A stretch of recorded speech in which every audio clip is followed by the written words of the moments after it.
So here's a Raymarine Axiom 16 Pro. She's all installed in a 40 PC, and it just fits.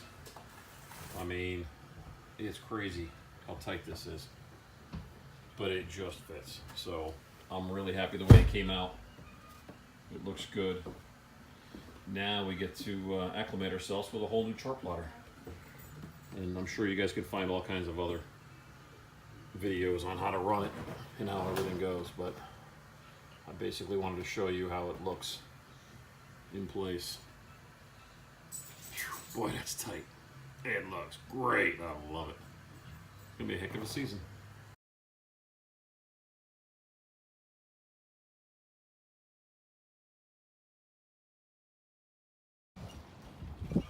Got the new canvases on, all custom fabricated, set with all new isinglass all the way around.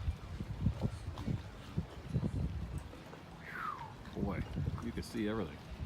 Now if we just get some hot days so it'll all wear in, set up nice, it'd be perfect.